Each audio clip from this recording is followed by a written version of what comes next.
Nasabi ko sa kanya, lawan man na babae, matumpis. Kaduatin man sa ngali na babae. Sasabihin.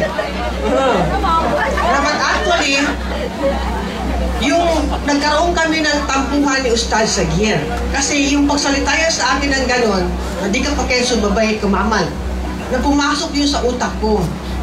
Matagal na pumasok sa utak ko niya, hindi ko nagagulan ni Ustad Sagir niya na pag-ali ko sa kanina, adi ako ng kalingan. Na actually, naging challenge sa akin yun. Ipeko pa man sa lakay, galbuka na babae, na loanan ko sumama. Loanan ko sa galbuka na mama. Ipeko man ko sa DASA kung paano ko i-improve ang Dato Abulasaki Municipality. Papa-Ustad, so i-improve ko yung Dato Abulasaki Municipality on my second term. So, lahat, binago ko siya. Hanggang sa ngayon, kung makita niyo, from Kamasi hanggang Dasyan, magiging 6 lanes na yan. Oo, kaya kung makita niyo, madaanan niyo, maging 6 lanes na yan. At hindi lang yan, nagkaroon na tayo ng sports, pinakamalaking sports complex in the region of Barm. Ang kaginananda, nakatinag din Ustad.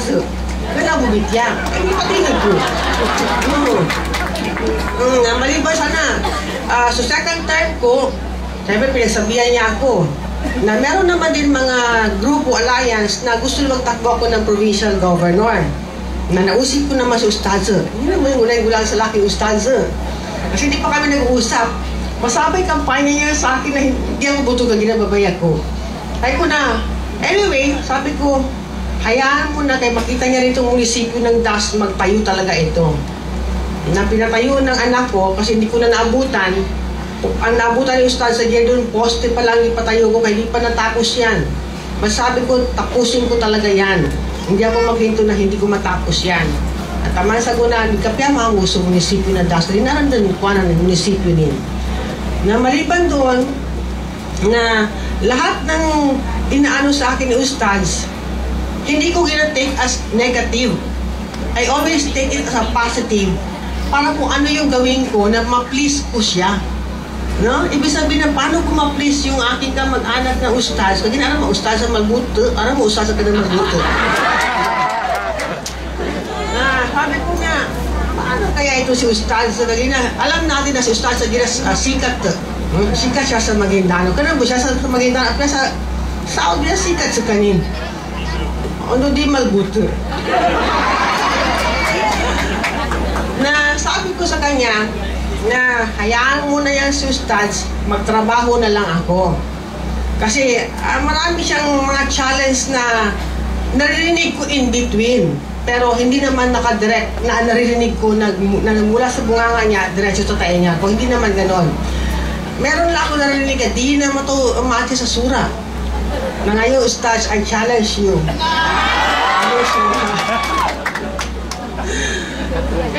Kahit pa paano, in a little way, ganito lang yung tsura ko, pero I can challenge Ustad ano ang babasahin ko. And I'm not hafiz. I'm not hafiz, pero sabihin ko sa kanya kung ano yung mga alam ko, ano yung mahaba, ano yung maiksi, ano yung katamtama na alam ko, at ano ang ibig sabihin doon. So, yung mga bagay na yan, natutunan ko yan, kasi susuwata ko kakantua, actually nag-aral ng religious, yung sukaka ko suwata, sa governor na Sultan Kudarata, timbang namin Ustad namin sa walay. Na umanggaya, wala siyang topic about, kundi about sa Quran, hanggang taman lahat kami, na ano niya na, nainganyo niya taman sa saguna, suwata ko, ikapat, si Dato Muhaymin na pangagi sa manas sa Arabo. Pangagi sa Arabo, nag-home education siya na how to read Arabic. How to read Arabic by words. Although, ang intonation namin is hindi talaga kasing tulad ng Arab na Arab, but at least somehow, yung anak ko makabasa na ng Arab. Ako, hindi ako makabasa, pero I can recite yung kung ano yun, in an English way, kaya kong basahin, in Arabic, but not written in Arabic. Yun na ibig ko sabihin. Kaya sabi ko, it's a big challenge to me. Kaya nga napag-isipan namin na, sabi ko dito sa bayan ng DAS, magpatayo ako ng pinakamalaking masjid. No, so yan. Nakita nyo lang sa taas. Sabi ko na, itong masjid na ito, this will be the legacy of the leadership ng mga taga-Dasenyos. Dahil hindi sa akin yan, kundi pag-aari yan ng buong taga-Das, at hindi lang yun, kundi buong taga-Maguindanao del Sur pwede pumunta doon. So, nang magkailan yung sumana sa Dasa Masjid, that is only a portion. Yan man na, kinapon talaga yung namay kaslanin. Kasi we are targeting to accommodate 10 to 15,000 sa loob niyan. So, nang mag-aral ng ka-ustads, only phase 1. So, phase 2 rin na, i-triple mo yung doble niyan and another wing yan. Mas lainan. And kung ano yan, we are targeting 2 hectares intended for the building. So, yung nakikita nyo is only 3,000 square kilometers pa lang, square meters pa lang yan nakikita rin nyo sa DAS. Actually, kung gaano kalaki yung sa Zamboanga, mas malaki pa actually ang design niyan. Kaya nga, that will be 5 years in the making. So, yung wing na yan is hopefully na within the year, pilitin namin matapos. O, nakabangaan ng ustaso, pinapunta na gobyerno yun. Katawang kumawag, kapanggang ikuta na gobyerno sa kapuntindaga mosquito. So, yan. Kaya medyo matagal yan kasi kung ano yung maipon. Of course, lahat naman tayo meron talagang naiipon. So, yun ang ginag-contribute namin magmula sa anak ko, kung ano maipon ng lahat ng anak ko.